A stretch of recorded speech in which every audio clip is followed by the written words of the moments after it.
What's up, y'all? I got another little ship build here today for you. This is the Sphinx. It's a little sports recon ship, and it's absolutely perfect for raiding and capturing enemy vessels. I've ran into tons of issues with the crew members when you do acquire a new ship and then switch back. It can cause lots of little bugs. So I've been running this ship without any crew members, and it's still more than capable of taking on those high-level enemy ships. It does require a little bit of skill. It's not quite as beefy as a C-class ship, but it's a lot of fun. Plus, it is extremely cute. Also, these engines are the fastest in the game. This thing is really, really quick, which makes it a lot of fun to fly.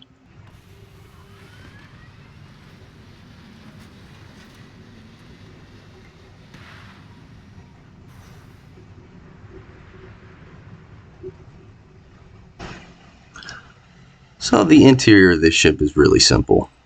Just a cockpit, a little companionway, docker on top, landing bay right here on the bottom, and this absolutely enormous 2x1 hab. It's got a kitchen, some beds, a little bathroom, and kind of like an RV in space. You could do a workshop if you wanted, or a captain's quarters, but this one has a little bit more functionality. At least, I like having a bed here to be able to sleep and cook some food. I can always go back to an outpost if I need to craft. Anyway, pretty cozy little ship. Nothing too crazy.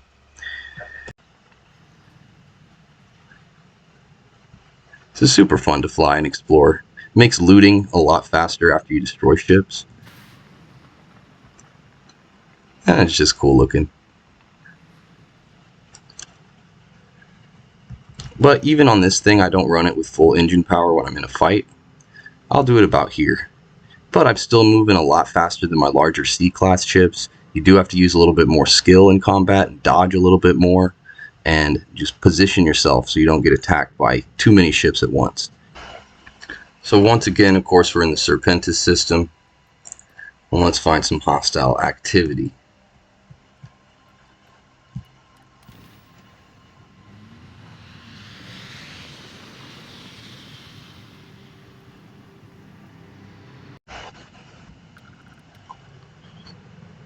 Now here we are. Let's see what kind of ships we got. 14, 26. Alright, yeah, this might be a pretty tough fight. We got 4 enemies.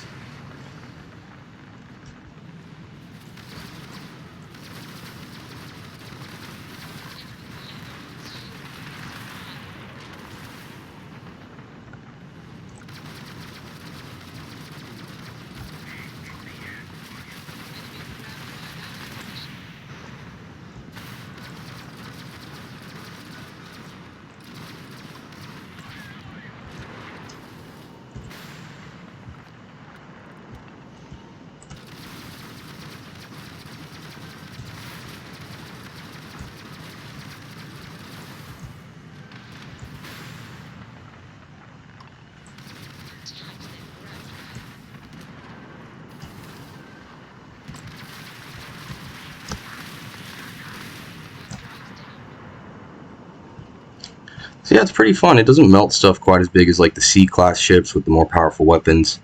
And yeah, you do have to be a little bit shifty, but it's a fun way of flying around, and there is a little bit more danger to it. If you're not careful, you can definitely get destroyed by those like 50 level ships and up. And the Serpentis System, this thing can hang, but you do have to have some pretty good piloting skills, as well as some actual investments in the skills in the ship category in the game.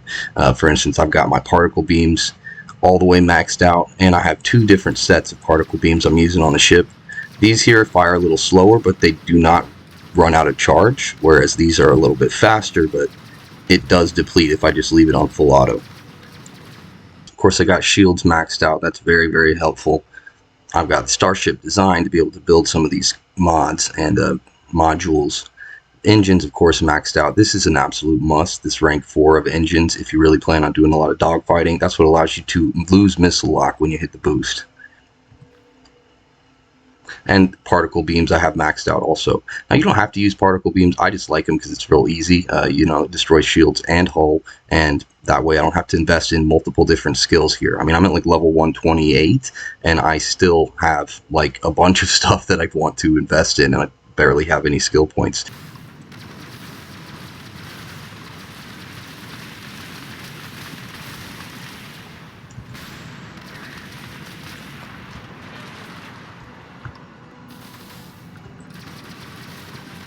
So I don't have any kind of course, suppressors here.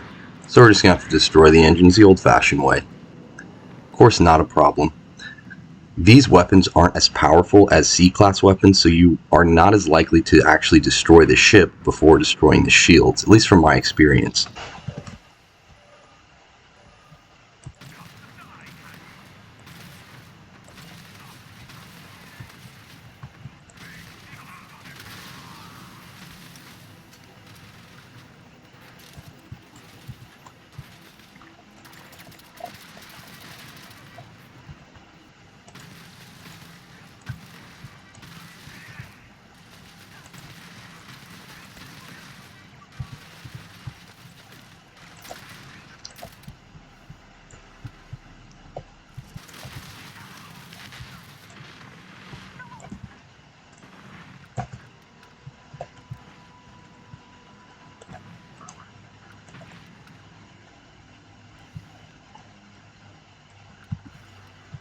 I used to register the ship at this stage of the process, and I got a crazy bug. I went and I took maybe 10, 15 different ships in the Serpentis System, added them all to my fleet. I registered them all out in space. I spent the credits. I double checked. Then when I went back to actually sell these ships, about half of them were not listed as registered, and I was pissed. I took a huge loss on this whole raiding mission. I mean, I ended up getting tons of guns and random aid. All the stuff that's laying around in the ships will get thrown into your cargo hold, so you can eventually, go around selling all that off, as well as the money you make from everything else. But either way, I was pissed. I lost a ton of money trying to add these ships to my fleet. So what I do now is I just add it, make it my home ship right here, and then I will register it right before I sell it. But you register it from the ship menu, not from the ship technician, because you'll spend less money if you do it here at this menu. Anyway, once you've done that, you can back out, and then you'll select the ship you came in on and dock with it again.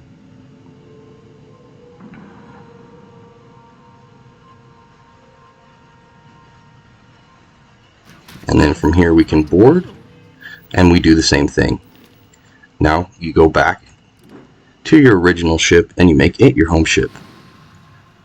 And if you do have a crew, at this point, this is where you would want to go through this menu here and assign all the crew members.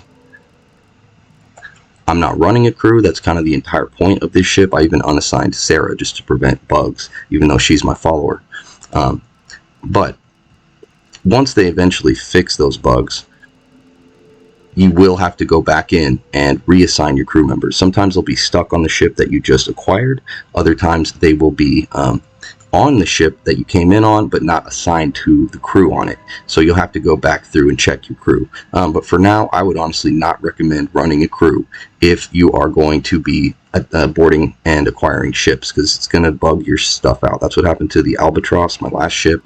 The shield is now way lower than it's supposed to be because I kept reassigning my crew members. When you deselect the crew, when they get stripped from one ship to another, then it'll permanently cause that ship to lose its stats, and it's very frustrating. So anyway, that's the whole point of this build, really, is to prevent that bug. But it's also a pretty fun little ship to fly.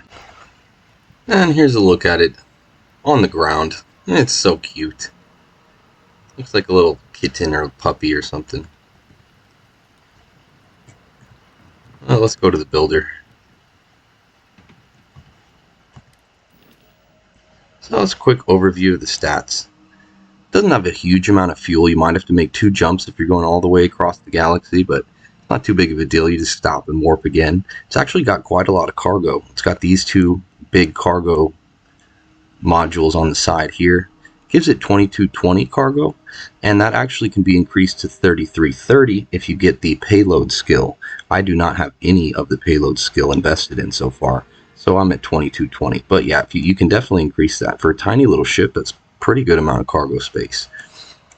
It's got 30 light years jump range, but I had to get 3 levels of the astrodynamic skill to get this above 27. And for some systems, you're going to need 28 light years at least. So for this build, to get you to every system, you are going to need 3 ranks of astrodynamics. It's got some pretty good weapons. The shield is pretty powerful too. This is not coming from any crew bonuses. It's just the shield generator plus my shield skill.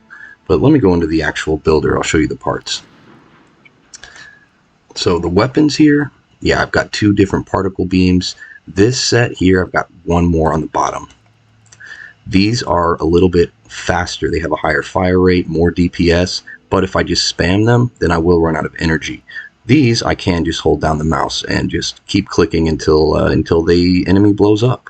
It's nice to have both. These kind of bail me out if I get in too deep and I don't watch my energy with these auto cannons on this side.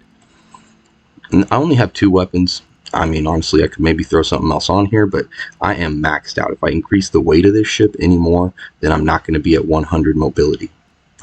Let's see, that leads me to these engines here, because these are the fastest engines in the game. A-class ships are faster than B-class ships, which are even faster than C-class ships. But typically, A-class ships are going to have a 150 top speed.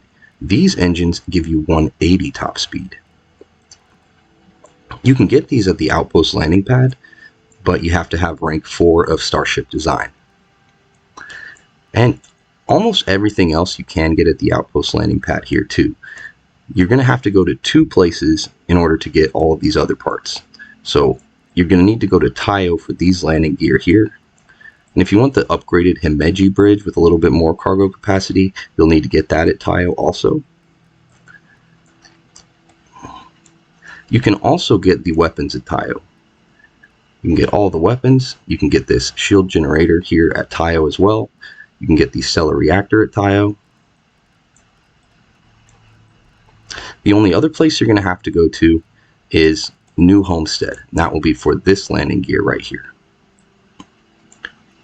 The grav drive, again, the engines, the cargo, all of the cosmetic parts, these wings back here, and the fuel tank. You can get all this stuff, same with the docker and the landing bay. All of these you can get at your Outpost landing pad builder.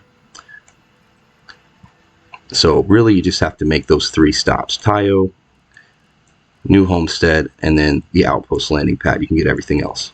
The only other parts to mention are these right here from the Crimson Fleet questline. Now you have to build those for the Crimson Fleet, but if you end up destroying the fleet and killing their ship technician, then you're not going to be able to build these on any other ship after that. So if you do plan on destroying the fleet, then make sure you build these on all the other ships you want to use. I'm stuck with them right now on only this little ship. But it works because, you know, it's kind of a hit and run strategy ship anyway, and having that shield regeneration and targeting bonus definitely helps increase its viability. Combos nicely with these beastly engines. But that's all there is to it. Of course, pretty simple little build. Now, I'll be honest, if you do come across multiple high-level Starborn guys, I would probably run away with this thing. It's really not quite got the firepower or the shield to take on these guys. Maybe 2, but definitely not 3.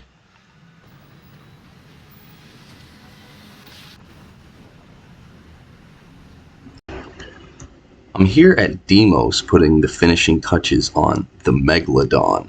Now, this is a massive C-class ship that can take on anything, but it is not designed to run a crew, similar to the Sphinx. And I've also made this behemoth right here. This is the Cicada. And this thing does have a full crew, tons of passengers, insane weapons, loads of cargo. This thing is about as maxed out as a ship can get. And I made both of these using the credits that I got from the Sphinx just by raiding and boarding ships and selling them off.